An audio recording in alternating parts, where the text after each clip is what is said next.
Olá, na pauta para você hoje o tema é cinema, uma produção cinematográfica, realmente de Uberaba, genuinamente uberabense. E eu vou entrevistar o diretor e roteirista do filme, que é o Aldo Pedrosa. Ele é de Uberaba e o nome do filme já tem chamado muita atenção, já tem feito um barulho na cidade. Nós vamos começar e vamos falar sobre tudo isso. O nome do filme é Ninfa Bebê. E seja muito bem-vindo aqui ao programa para a gente falar dessa produção, desses investimentos, dessa cultura, dessa arte para Uberaba. Eu é que agradeço.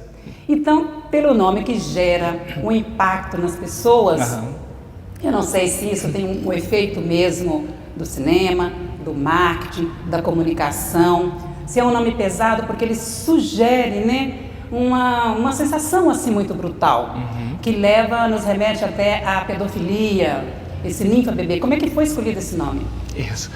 Na verdade, eu tenho esse nome já desde a primeira concepção do filme, da primeira ideia do filme, eu já faço trabalhos artísticos e estudos desde o meu mestrado sobre o tema do voyeurismo, do exibicionismo na internet, e o Ninfa Bebê, desde que a internet começou a ficar mais popular nos últimos anos, é meio comum algumas garotas, principalmente menores, usarem esse nome, que tem toda a relação com relação às ninfas da mitologia grega, e também teve, eu acho, uma novela há uns anos atrás, que tinha uma personagem com esse nome, que aí gerou ainda maior interesse, e as meninas ficavam usando esse nome na internet, que tem uma carga sensual muito forte.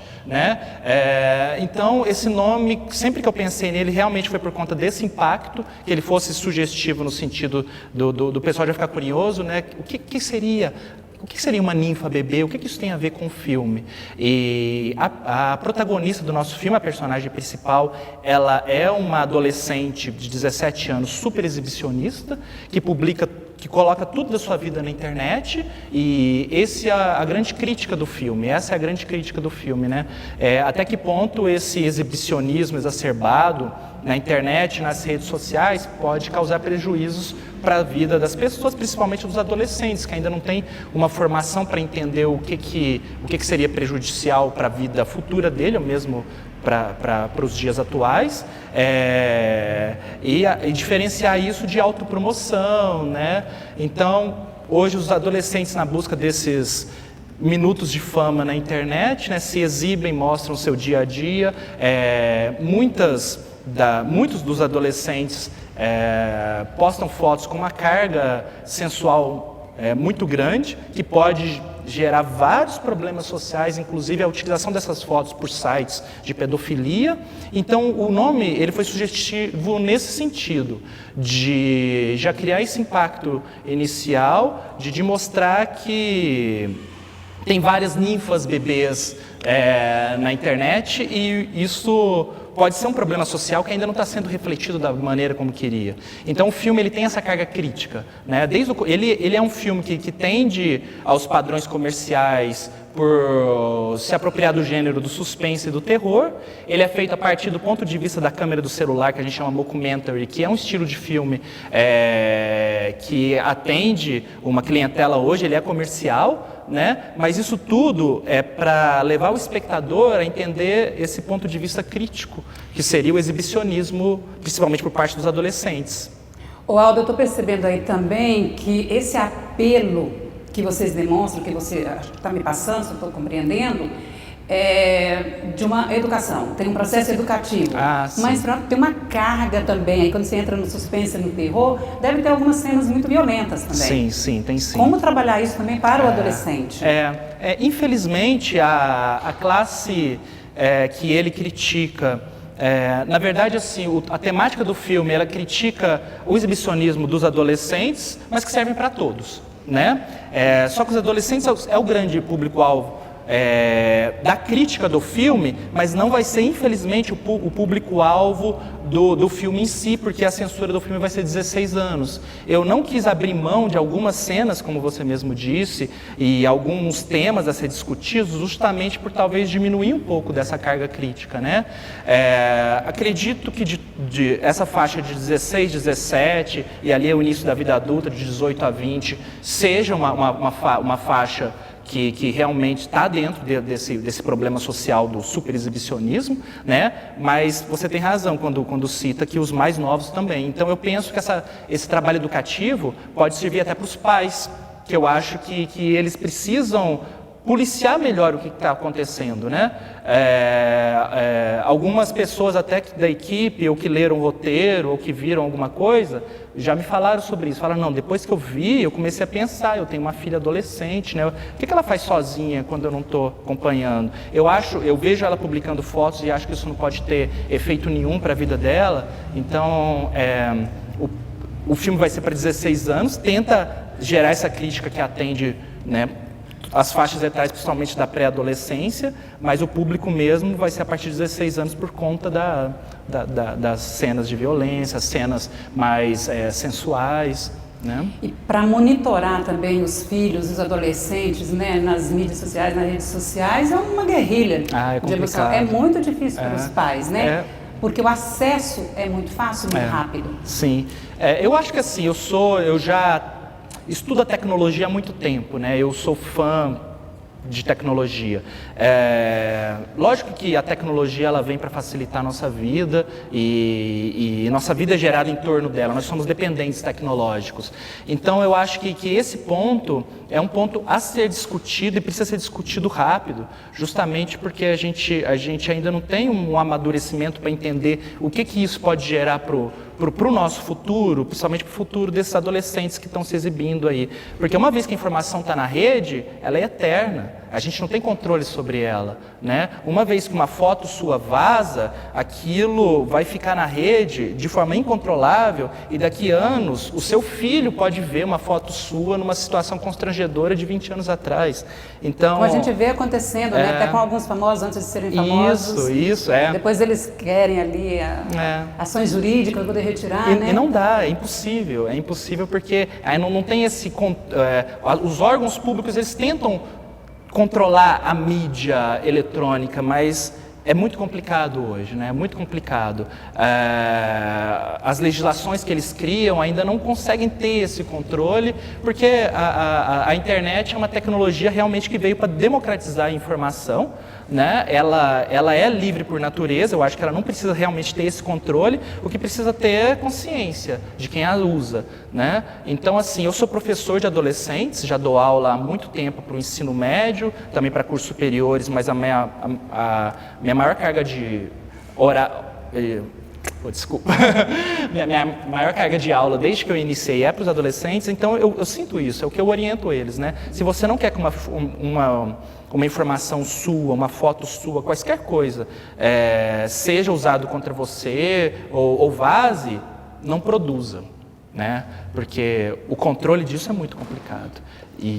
O do Ninfa Bebê é um longa-metragem, né? Isso. Que é um longa-metragem experimental, mas ele tem um estilo ali que é um falso documento. Falso documentário. Tecnicamente, como é que se explica isso? O falso documentário, também chamado de mockumentary, né? Ele simula uma captação amadora. E ele tenta levar o espectador para mais próximo da cena. Principalmente hoje que a gente está nessa geração de vídeos na internet, geração YouTube, né? Talvez seja esse o grande apelo desses filmes no circuito comercial, porque deixa o espectador mais próximo, parece que você está vendo uma gravação amadora de um vizinho seu, né? Da pessoa que está do seu lado, então tem esse envolvimento maior. E é isso que eu tento passar no filme, quando eu mostro o ponto de vista do celular o tempo todo. É o ponto de vista de um celular só. O que é complicado? São duas questões. A primeira é que a gente tenta simular uma captação amadora, mas fazendo com os melhores recursos possíveis, para tentar, né, do ponto de vista técnico, conseguir uma qualidade de imagem, uma qualidade de som interessante, até para servir para uma possível distribuição em cinema comercial. O segundo ponto é que a gente também precisa ter sujar a imagem de certa forma e o som para mostrar que é amadora. Então nós ficamos nesse meio termo, né? Que você vai desconstruir alguma coisa. A gente quer construir e desconstruir ao mesmo tempo. Até que ponto a gente pode avançar no profissional para ficar o mais cinematográfico possível, mas sem ultrapassar aquela barreira que vai fazer o pessoal perder um pouco dessa relação, que seria uma relação com o vídeo amador, que o filme também passa. Além disso, que deu muito trabalho técnico para a gente, várias questões deram trabalho técnico, mas uma das principais é que a gente assumiu uma linguagem, de certa forma, assim, original no sentido dos mockumentaries, porque além da personagem gravar com o seu celular, a gente mostra a interação dela com os aplicativos na tela. É como se ela não só fizesse um vídeo, mas tudo que ela interagisse com o celular, escolhendo música, navegando na internet, nas redes sociais, conversando, chat, enfim. Tudo que ela faz é mostrado na tela com o vídeo atrás. Do ponto de vista técnico, essas animações que a gente fez deu muito trabalho, que foi o que complicou, na verdade, todo o nosso processo de pós-produção, que nós estamos há 4, 5 meses nele. Porque eu ia te perguntar quanto tempo levou a partir daí, do início, quando você começou a estruturar, até agora, né, que já está... Isso. Na verdade, desde que nós começamos a pré-produção propriamente dita, que foi logo após que nós aprovamos o projeto aqui no Fundo Municipal de Cultura, da Prefeitura e da Fundação Cultural, a gente começou essa pré-produção em agosto do ano passado, então estão fazendo 9 meses agora.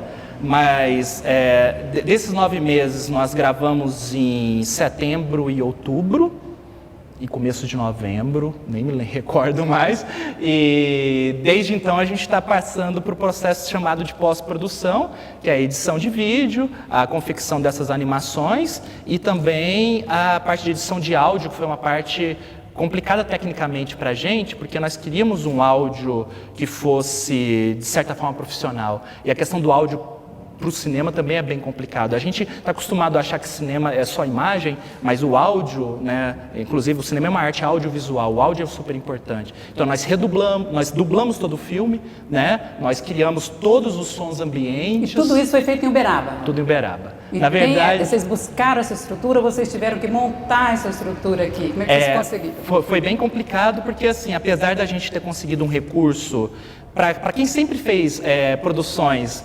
artísticas com poucos recursos, né? Nós conseguimos quase 20 mil reais aqui Que é o teto máximo do fundo, né? Que é o teto máximo do Fundo Municipal de Cultura. De acordo com todo o projeto que é bem elaborado, passa por alguma comissão para julgar. A comissão aprovou nosso projeto em primeiro lugar, ficamos bem felizes com isso. Isso deu um up assim na equipe, né? Para a gente estar podendo fazer com mais ânimo. A comissão acreditou na gente, fomos os primeiros, né? Mas então, isso não é suficiente em termos de investimento financeiro? Eu acho que não, né? Apesar de que para quem, como eu estava falando, para quem fez, eu já fiz vários curtas-metragens, vídeos experimentais, trabalhando só com trabalho voluntário, né? Só contando com trabalho voluntário. É bom, mas para um longa-metragem é muito pequeno. Os longa-metragens nacionais mais baratos não são menos que 300 mil reais. Um longa-metragem hollywoodiano mais barato não é menos que 3 milhões de dólares. Um longa-metragem ele é considerado a partir de 1h10 até 2 horas, né? De duração. Isso, a partir de 2 horas ou 2h20, eles começam a chamar de extra longa-metragem. E o Ninfa Bebê tem quanto? 1h30, por volta de 1h30. E quanto ficou o custo geral? Vocês já fizeram isso? Essa matemática? Não, porque também, assim, aquilo que a gente está falando, esse dinheiro não foi suficiente, lógico que sem ele não faríamos nada, né? Somos super gratos ao Fundo Municipal de Cultura, mas nós recorremos, lógico, a fontes próprias mesmo, né? Eu e várias pessoas da produção precisamos comprar muita coisa, investir muita coisa, né? Tirou do próprio bolso. Tiramos do próprio bolso e contamos também com vários parceiros. Foram mais de 30 parceiros que ofereceram, ao invés de dinheiro, serviços, como, por exemplo, alimentação, que é uma coisa super cara. Nossa equipe... parte de logística. Isso, a parte de logística e alimentação, nossa equipe conta com mais de 40 pessoas. Então, para alimentar toda essa equipe, só o dinheiro do fundo não ia ser ser possível. Então, o nosso superprodutor Ari conseguiu várias parcerias com restaurantes, né, pizzarias, lanchonetes e outras parcerias também, né, que cederam esses serviços para que a gente conseguisse fazer. Então, foi um trabalho de equipe mesmo. Aldo, e o elenco, como é que ele foi formatado? Tem muitas pessoas? São muitas pessoas? São 9 atores durante o filme todo. Alguns modelos fotográficos que participaram só com as fotos nesse sentido de passar nas redes sociais da exposição, que fica passando, né, nos aplicativos. Agora, dos 9 atores, 2 atrizes que são as protagonistas, elas ficam sozinhas em cena em mais de 50% do filme. Então, o trabalho com elas foi bem mais intensivo, com toda uma preparação. Eles foram selecionados através de um teste de elenco que nós realizamos em agosto do ano passado, logo no início da pré-produção. São todos de Uberaba. São de Uberaba, são pessoas conhecidas já que atuam nesse meio do cinema, já fizeram algum Algumas trabalho não atuavam, mas agora são bem conhecidas. Agora, a partir do Ninfa Bebê, né, já é uma outra história, né? Já é uma... Isso. A maioria dos atores são professores de teatro da cidade, né? Alguns que eu já conhecia há bastante tempo, outros eu não conhecia e foram selecionados, não tinham experiência nenhuma com vídeo, com audiovisual e arrasaram, deram um show. Eu sou super grato a eles, eu acho que... Então essa dificuldade também de interpretação das pessoas que estavam ali começando, que é um rosto novo, né? E além disso uma possibilidade nova, isso não... teve nenhum problema. Eles mandaram super bem. Foi ótimo, porque, na verdade, como nós tínhamos pouco tempo para preparação, já era uma questão que nós buscávamos desde o início, que era conseguir atores que dialogassem um pouco com as características psicológicas dos personagens. Daí ele já vem com um personagem um pouco pronto quando ele traz sua própria vida. Então a ideia, até que a gente discutiu com a galera, com o pessoal que estava preparando o elenco, é justamente isso, tentarmos usar características pessoais dos atores para compor a interpretação, e isso deu muito certo, principalmente porque a gente trabalhou sempre essa linguagem realística, né? E passa uma certa naturalidade. E eles interpretando quase eles mesmos colocados em outra situação. Porque, né? Eles são dessa faixa etária? São um pouco mais velhos, né? As protagonistas, elas têm por volta de 20, 25 anos e interpretando 17, adolescentes 16 e 17, né? Que funciona muito bem, né? Funciona sim. Não tem uma margem aí de diferença nessa faixa etária. Não, optamos por atores de maiores de idade justamente por conta da temática do filme e tudo mais, né? Que aí eles têm um pouco mais de maturidade para entender o que eles estão fazendo. Mas a questão de elenco foi super bacana trabalhar com o pessoal. Aldo, o que você pensa em relação a esse filme? O que você acha a hora que vai ter uma avant-première, né? Aqui em Uberaba. E depois você tem projeto. Quais são os próximos passos? O que você pensa nessa caminhada do filme? Essa avant-première e as sessões premieres que vão sucedê-las, vai ser para mostrar, digamos, um primeiro corte do filme.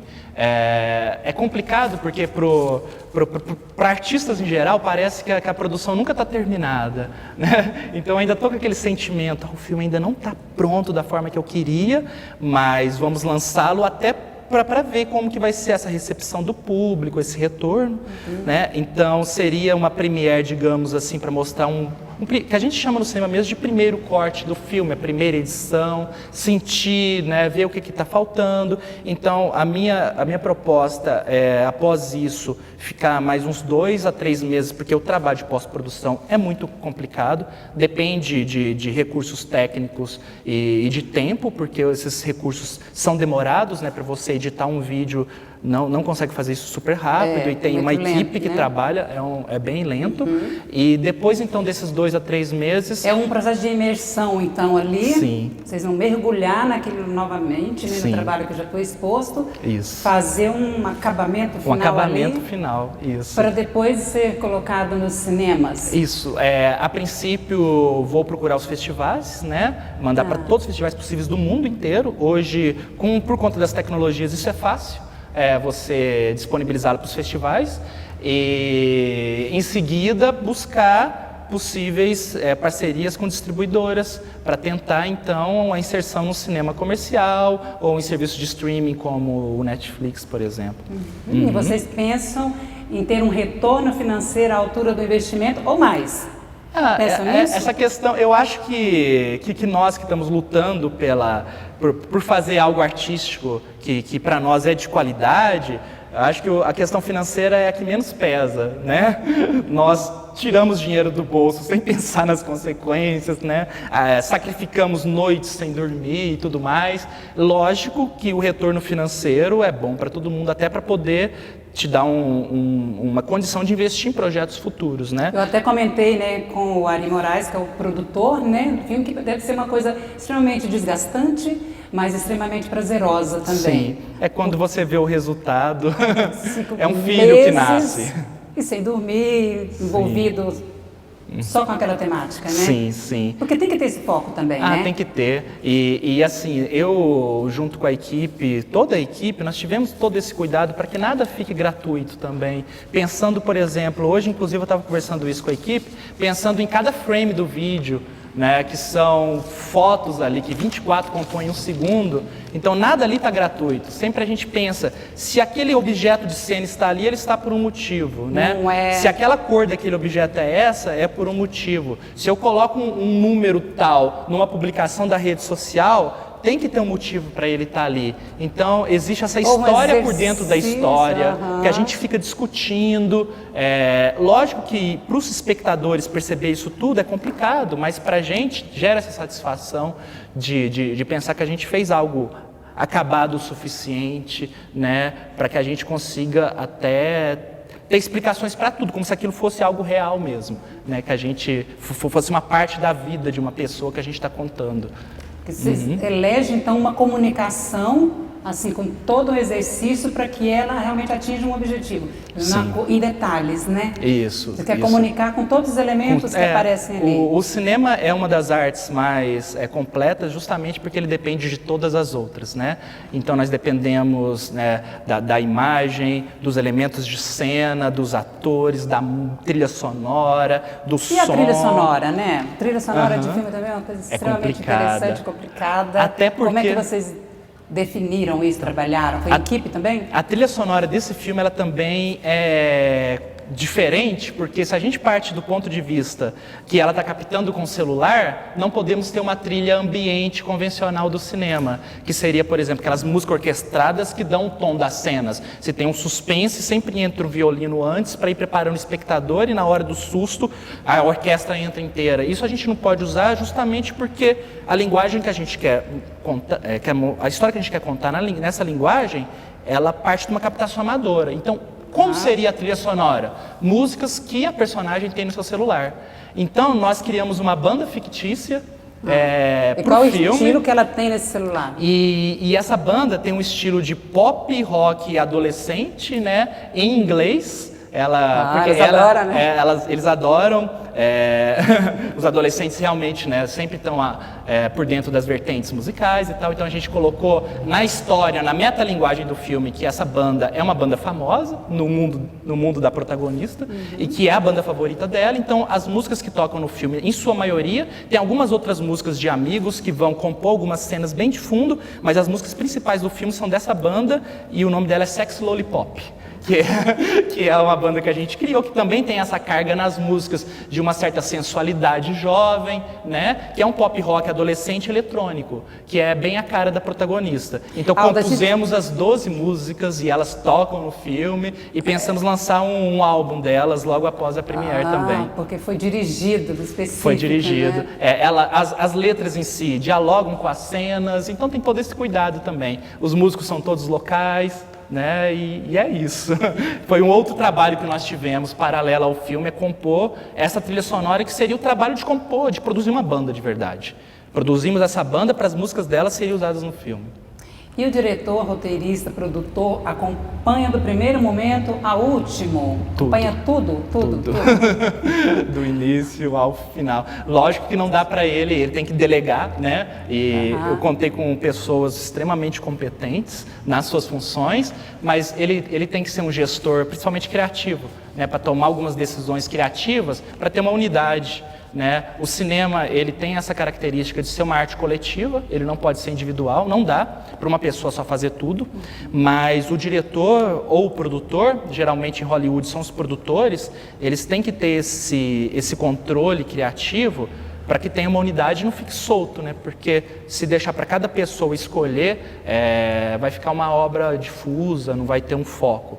Então eu acompanhei tudo e enfim, como a nossa equipe tem mais de 50 pessoas hoje, mas é uma equipe pequena, se a gente for comparar com uma produção hollywoodiana que tem milhares, 3 mil, 4 mil, 5 mil pessoas. Então, assim, nós somos multitarefas. Na verdade, eu sempre falei para o pessoal que é como se fosse um curta grande, porque um curta-metragem, ele é feito assim, né? Ele é feito rápido, em poucos locais, com poucos atores, com uma equipe pequena, todo mundo se sacrificando, tirando o dinheiro do bolso, né? Contando com parceiros e tal, só que a gente fez um curta em 90 minutos, né? A gente teve essa estrutura de um curta-metragem, então nós somos multifunções, eu fiz várias coisas, né? E os locais aqui que vocês utilizaram? Uma casa só. Uma casa só? Uma casa só. O filme todo se passa dentro de um único local. E, bom, a gente vai ver lá, né? Mas eu tô querendo saber como é que tá essa luz, se tem muito escuro, se tem ambientes claros, isso deixa de suspense, né? A gente tem que tomar cuidado até do que fala do filme, justamente para não estragar algumas surpresas mesmo. Porque apesar toda a arte, ela tem esse ponto crítico, mas ela também quer entreter, ela quer divertir, né? Então a gente criou esse suspense justamente para ver se o público vai entrar na cena, né? Porque o cinema é uma arte didática por conta disso também, porque ele te transmite várias coisas de forma agradável, você imerge naquela produção e a crítica e tudo que a gente trabalha da parte conceitual, ela vem agregando meio que por osmose, assim, né? Aí você sai do cinema, assim, você se divertiu, você ficou com medo da parte do suspense, do terror, mas você sai pensando sobre aquilo, falando, nossa, tem coisas que eu nunca pensei, justamente essa questão do exibicionismo, como que está nos dias de hoje? Será que eles podem gerar todas as complicações que são mostradas no filme, né? E durante a produção toda, assim, nessa composição da estética, acho que alguma coisa sai um pouco do planejado, isso é natural, né? Muitas coisas. Agora, muitas coisas. Muitas Aí quando coisas. Você chega no final, você fala, nossa, tá bem diferente do que eu idealizei. É sempre assim. Acontece. Tá melhor até do que eu idealizei. Tem até uma frase que, na verdade, não é do Glauber Rocha, mas que falam sobre ele, que ele escrevia um filme, dirigia outro e editava outro. Tá mais ou menos... Não, porque o roteiro era de um jeito. Quando ele vai para o set para dirigir, o roteiro muda completamente. E isso, a gente tem que ter esse jogo de cintura, principalmente numa produção de baixo orçamento, porque a gente não pode contar, por exemplo, com o sol brilhando todos os dias, né? E a gente não tem outro dia para gravar. Tá chovendo? Vamos colocar chuva no roteiro, não tem o que fazer. Aí você tem que alterar a lei. Isso aconteceu demais. No fim acontece. E as cenas que na teoria seriam perfeitas e na prática não são tão perfeitas assim, que a gente regrava, refaz. Os atores cansaram de regravar, redublar, refazer, esse repetir é uma coisa muito constante e importante para o cinema. E quando a gente vai editar, vira outra coisa. Acho que são 3 produtos diferentes. Quem lê o roteiro, quem assistiu os vídeos que nós gravamos e quem vê o filme final editado. Vão ser coisas diferentes. Você tem uma formação assim bem ampla, eu vou até citar alguns trabalhos seus aqui, né? Que foi um release que o Ari me enviou. Você teve a participação aí no filme Chico Xavier, que você trabalhou com o diretor Daniel Filho, né? E você trabalhou como assistente de direção e coordenador de equipe. O que isso trouxe para vocês? Foi feito aqui em Uberaba? Foi feito aqui em Uberaba. Isso foi ótimo porque foi a minha primeira experiência e boa parte dessa equipe, o próprio Ari, várias outras pessoas, o Ricardo, a Kate, várias outras pessoas participaram do Chico Xavier também. São amigos que já produzem há muito tempo e estão no Ninfa Bebê, né? Pra gente, a experiência com o Chico Xavier... Ricardo é o Tilim. É o Tilim, que trabalha nosso aqui. Colega. Foi uma experiência muito boa, justamente porque foi a nossa primeira experiência com um longa-metragem de alto orçamento para os padrões nacionais, né? Uma produção da Globo Filmes, junto com a produtora do Daniel Filho. Nós demos o suporte da produção de Uberaba, porque eles fizeram toda a questão de gravar aqui justamente pelo Chico Xavier ser daqui, né? E para usar a locação real, que é a casa dele. Então, eles precisavam de algumas pessoas para dar esse suporte, para eles não terem que mandar uma equipe grande para cá. Então, eu entrei em contato com eles meio que na cara de pau.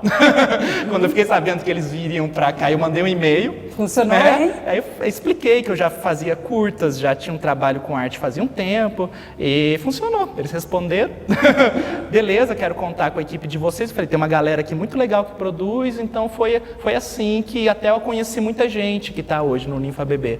Então, e tem muita pessoa mesmo, assim, destacando em Uberaba na questão do audiovisual, né? Tem, muita. E tô começando a virar referência. Inclusive, eu nem tinha tanto essa noção. Há um tempo atrás, fui participar de uma reunião do Instituto Federal, que é onde eu trabalho, entre todos os campi que são do Triângulo Mineiro inteiro, e eles citaram que o Uberaba era uma referência, né? Nem só por nossa causa, por várias outras equipes que produzem aqui também, né? Então, aqui eu tenho isso é meio engraçado. Eu não sei como que surgiu isso. Ele surgiu, ele brotou, assim, né? Pessoas de Uberaba que gostam de cinema começaram a fazer cinema.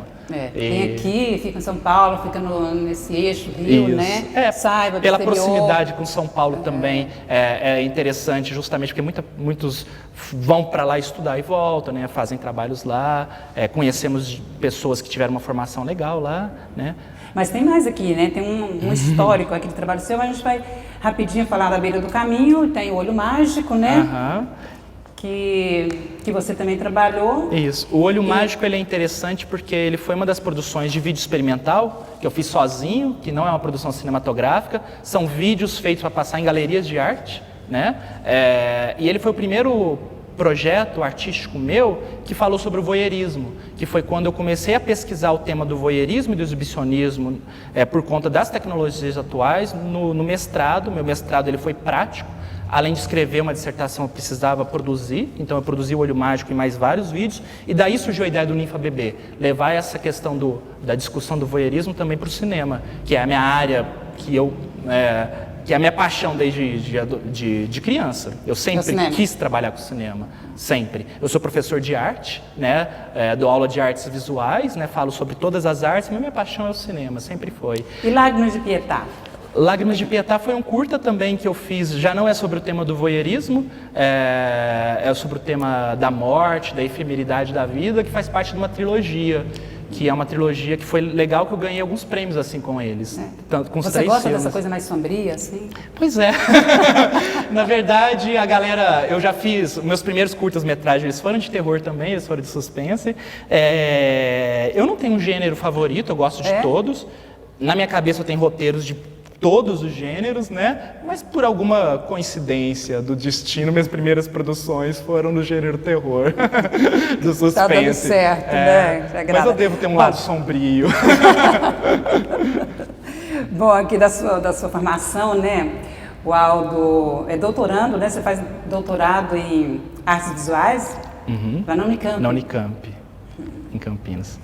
Em Campinas, você tem também mestrado em artes pela Universidade de Berlândia, né? Pela UFO, graduação em artes visuais. Aqui em Uberaba mesmo. Tem uma série de coisas aqui que eu vou ficar lendo durante um bom tempo sobre a sua preparação, mesmo a sua formação nessa área, né? E você já se sente preparado ou você acha que está no caminho, está se preparando cada vez que faz? A gente nunca se sente totalmente preparado, né? Eu acho que por ser professor e ser aluno ainda, né? Então, ainda sou estudante, faço doutorado, a gente sempre acha que tem muito a aprender. E todo desafio é um desafio novo, né? Esse desafio foi um dos maiores da minha vida, talvez o maior. Eu já participei de vários projetos artísticos grandes, em outras áreas, inclusive no teatro, música, no meu trabalho, mas esse é o mais desafiador, então todo dia é um aprendizado novo, né? Então eu acho que a gente nunca para de aprender e nunca se sente preparado, né? Sempre é um desafio a mais e que graças a Deus está em processo, eu e a equipe toda aí tem a coragem de enfrentar, porque os desafios são muitos.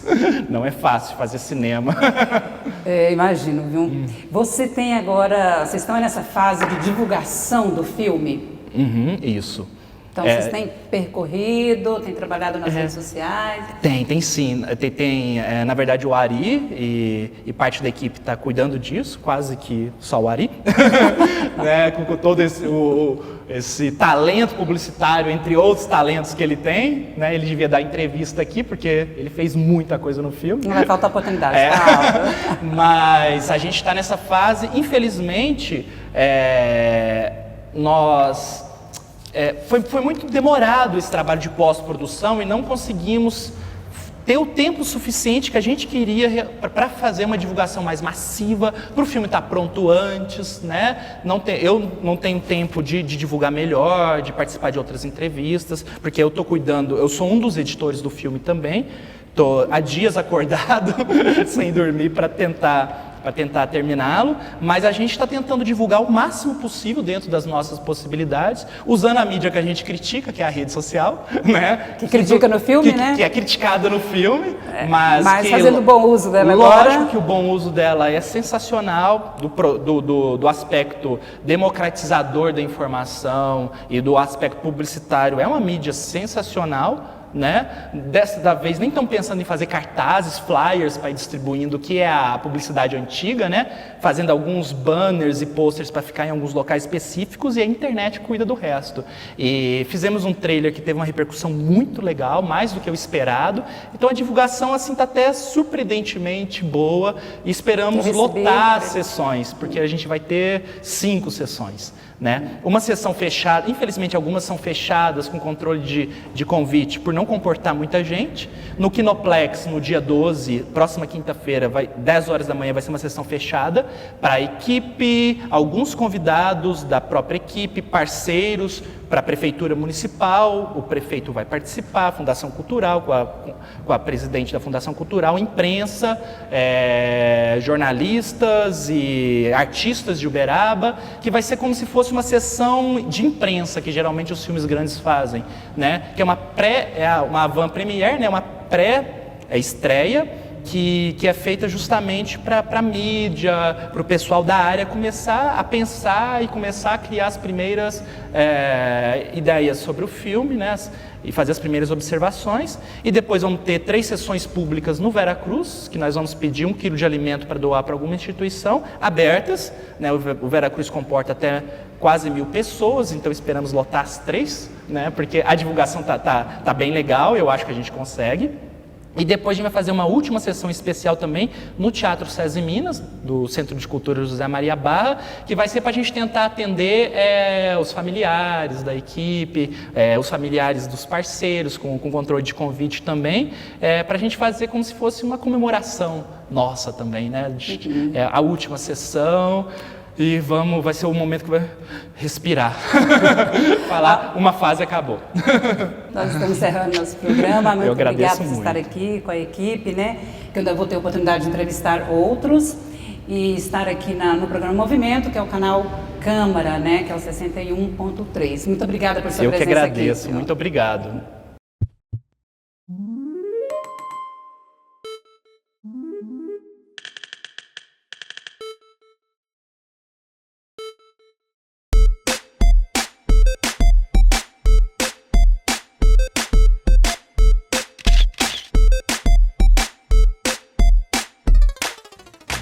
Diário da Ninfa Bebê, parte 1.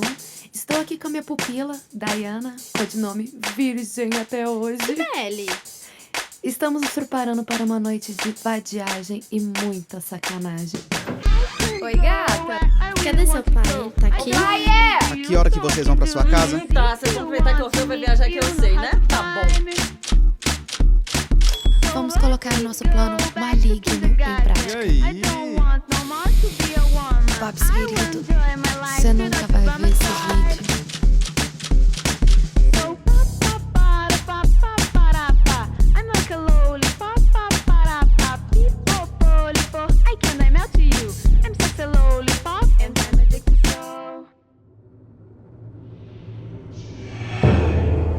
Você já quis matar alguém?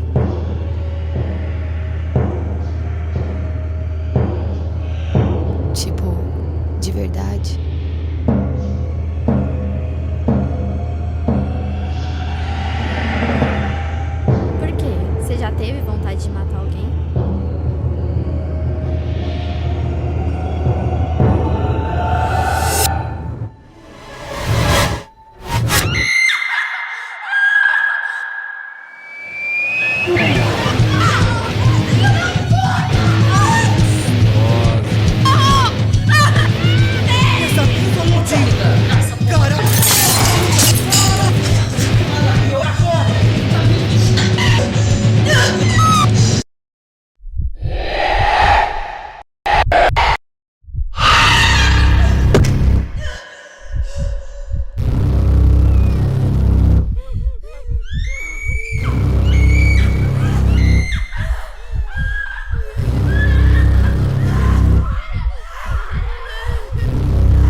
Dando sequência à entrevista sobre o filme Ninfa Bebê, eu estou aqui com a Dandara Adrien e com a Giovana Almeida, que participaram do elenco do filme. Eu vou começar perguntando a experiência aqui para a Dandara, que a Dandara é protagonista do filme, né? Você Sim. interpreta a Cibele. Como é que foi feita essa escolha? Então, foi divulgado, né, para o teste, para fazer teste para o filme. E eu não tinha visto, eu não sabia do teste, eu fiquei sabendo um dia antes, que um amigo meu me informou. E ele falou, participe. Eu falei, tá, né? Não sei, nem entendi direito muito bem o filme, o que era. Mas eu fui participar, foi um dia à tarde. Mas eu tava descrente que eu ia conseguir alguma coisa, tava muito nervosa. Eu nem acho que eu me saí tão bem assim. Mas depois veio o resultado, eu fui pré-selecionada. E aí eles pediram para mandar vídeos. E acabou que eu fui selecionada, mas foi por teste mesmo. E você já tinha alguma experiência nessa área ou não? Nenhuma. Eu fiz, na verdade eu fiz 1 ano de teatro, mas na faculdade. Então foi bem assim, foi só um trabalho com teatro. A gente não apresentou nada, não teve nenhuma peça, nenhuma apresentação. E como que foi essa vivência, Dandara, para você? O que te transformou? Como é que você sentiu trabalhando nesse cenário? Eu acho que foi uma experiência nova, né, claro, para mim, mas foi fantástico. Teve seus momentos um pouco complicados, é muito cansativo, teve alguns dias que eu achei que eu não ia aguentar, mas a experiência, eu sabia que isso ia me trazer benefícios, né, talvez para o futuro, quem sabe, então eu me esforcei o máximo que eu consegui e o resultado tá aí, né, vocês têm que ver depois. Giovana, você interpreta a Dayana, né? Sim. Quem que é a Dayana nesse contexto? O que ela faz? A Dayana, ela é a inocente. A menina mais nova, que nunca fez nada, nunca passou o fim de semana longe dos pais. E a Cibele quer trazer ela para esse mundo dela, né? Mais perverso. Como que é o mundo da Cibele? O mundo da Cibele é... Gente, ela é terrível. Ela é a ninfa bebê, né? Então o mundo dela é esse, que o pai é liberal, ela faz o que ela quer. E os pais da Dayana não? Os pais da Dayana não, os pais da Dayana já são mais certinhos, são de igreja, ela vai na igreja, então... E a Cibele consegue seduzir a Dayana? Ai, tem que ver o filme. Cheio de suspense vocês, hein? Tem que ver o filme. Ai, tanto o elenco quanto o próprio filme em si está cheio de suspense. Mas você também viveu essa experiência, que é uma coisa nova. Como é que você avaliou depois disso? Uma coisa que você gostou de fazer? Demais, que nem a Dandara falou, é muito fantástico. Tipo, você se sente parte de uma coisa maior, sabe? É como se não fosse você lá. Você olha assim, você pensa, meu Deus, sou eu que estou fazendo parte de uma coisa assim. É muito fantástico mesmo. Eu nunca imaginei na minha vida que eu fosse fazer alguma coisa desse tipo. É como se você estivesse se olhando de fora, se tivesse prestado ali o seu corpo, seu talento, sua capacidade. Você pensa, eu nem sabia que eu tinha talento para isso, nem sabia que eu ia passar no teste. E quando o Aldo chamou, eu falei, meu Deus, não, isso não está acontecendo. E tipo, até hoje eu acho que a ficha não caiu. Você pensa em seguir essa carreira então, porque foi assim extremamente gostosa de fazer, né? Meu Deus. É uma pergunta difícil, porque eu tenho muitos sonhos, mas se tiver oportunidade eu quero sim, é uma coisa que eu gostei muito de fazer. Ô, Dandara, você é a ninfa bebê. E como é que foi a reação dos seus pais vendo você trabalhar dessa maneira, com esse conteúdo? Então, quando eu passei no teste, o Aldo me mostrou o roteiro inteiro. Eu li num dia, porque eu estava muito ansiosa para saber a história toda. E quando eu fui chegando mais pro final, tem algumas cenas que são mais sexuais, às vezes umas cenas de violência, e eu fiquei um pouco preocupada. Nudez? Mais ou menos. E eu fiquei preocupada justamente com isso. Porque meus pais, eles são bem liberais, são tranquilos com relação a isso. Não só no filme, então? Seus pais, na vida real também. Só que meu pai, por um lado, ele até falou pra mim, ele falou, você tem que saber que não é você lá, é uma personagem, mas por outro lado você sabe as coisas que eu não gosto, né? Eu falei, ai pai, mas é complicado, né? O roteiro tá aqui, se você quiser ler ele, não, eu confio. Se você falou que leu, eu confio no que você decidir fazer. E quais as dificuldades maiores que você teve para interpretar a Cibele? Então, foi as cenas mais pesadas, eu acho, as cenas um pouco mais violentas, às às vezes cenas que eu tinha que chorar. Mas eu acho que, por incrível que pareça, as cenas que foram mais difíceis pra mim foram as cenas que aparentemente são as mais simples, que são coisas que às vezes a Cibele faz, né, minha personagem faz, que não condizem com o que eu acredito, entendeu? Por exemplo, algumas atitudes dela que eu acho errado, e eu falava, gente, mas como que eu vou fazer isso? Não tá certo, que me E tem que fazer com autenticidade, tem, né? como se eu achasse que aquilo é assim, super falar, certo, nossa, super normal pra mim. Mas essas foram as mais difíceis. Então ela disse que a santinha, né, era boazinha, ingênua, e você era a capetinha ali. Mais ou menos. Não, minha personagem é uma boa pessoa, ela era meio desequilibrada. E você pretende continuar nesse trabalho? Você gostou a esse ponto de você pensar, nossa, eu gostaria de ter na minha vida? Ou que profissão que você pensa ter? Eu acho que é muito um sonho de menina, né? Ser atriz, ser famosa. Então isso já passou pela minha cabeça várias vezes.